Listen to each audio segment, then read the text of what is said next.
Hello students, आज हम पढ़ेंगे क्लास 10 हिंदी का अपठित गद्यांश। इसमें हम देखेंगे कि अपठित गद्यांश का अर्थ क्या होता है और किस तरह से हम उसको तुरंत उसको हल कर सकते हैं। मैं आपको 5 ऐसे तरीके बताऊंगी जिससे कि आप इस गद्यांश को अच्छी तरह से हल कर सकते हैं।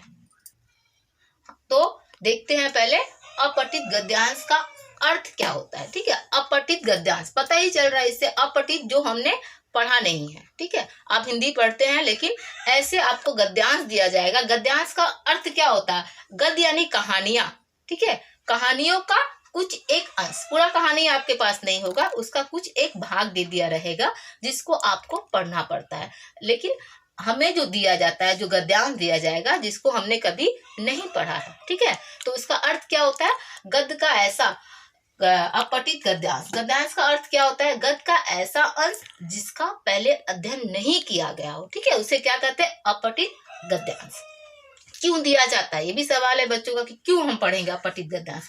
इसलिए दिया जाता है कि इससे पता चलता है कि जो बच्चे होते हैं उसकी अपनी भाषा शैली कैसी होती है। क्योंकि ये तो आपने कभी पढ़ा नहीं है, तो आपको कभी भी इसका प्रश्न का उत्तर कोई आपको बता नहीं पाया होगा, रटा रटाया प्रश्न का उत्तर नहीं दे पाएंगे। आपको वहां खुद पढ़ना होगा, खुद उसके आपको आंसर देना होगा। तो ये इसलिए पूछा जाता है ताकि आपकी क्षमता को, आपकी भाषा शैली को, आपकी लिखने की क्षमता को परखा जा सके।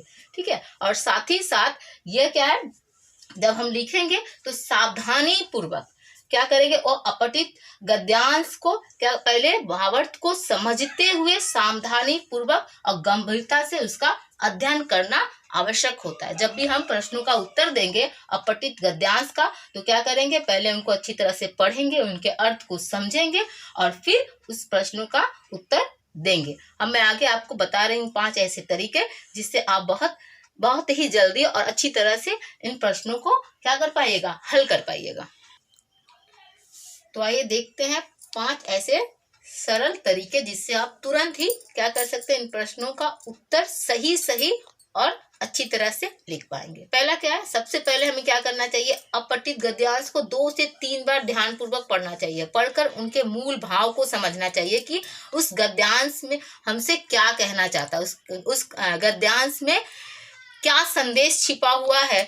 इस बात को पहले ध्यान से पढ़कर उसको समझिएगा। ठीक है, पहला ये दिया गया, सबसे पहले क्या करेंगे, सर्वप्रथम दिए गए अपठित गद्यांश को 2-3 बार ध्यानपूर्वक पढ़कर उसे समझना चाहिए। मतलब उसके भावार्थ को, मूल भाव को हमें समझना चाहिए। ठीक है, दूसरा क्या है कि जब भी हम गद्यांश को पढ़ेंगे तो क्या होता है कि उसमें कुछ सूचनाएं होती हैं, कुछ मुहावरे होते हैं। ठीक है, उन्हें को क्या करना चाहिए, उनको रेखांकित करते रहना चाहिए। गद्यांश को में महत्वपूर्ण सूचनाओं को रेखांकित करते रहना चाहिए। मतलब जब भी हम पढ़ेंगे तो उसमें जो भी महत्वपूर्ण सूचना हम लोग को लगा कि नहीं ये महत्वपूर्ण सूचना है, ठीक है, ये मुहावरा है, तो मुहावरों को ये सब को क्या करते रहना चाहिए।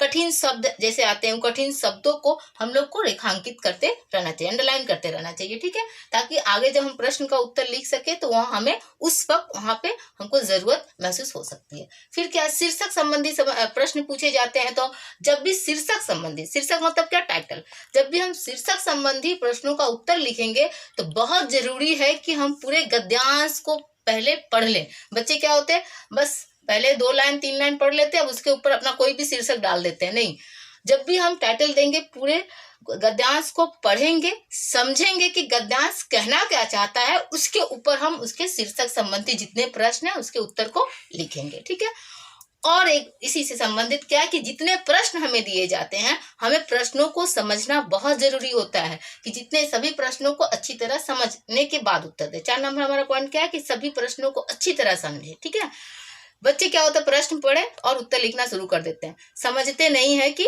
प्रश्न क्या पूछा जाता है। कभी कभी प्रश्न के अंदर छिपे हुए प्रश्नों हम अर्थ को नहीं समझते और गलत उत्तर दे देते हैं। इसलिए प्रश्नों को समझिए।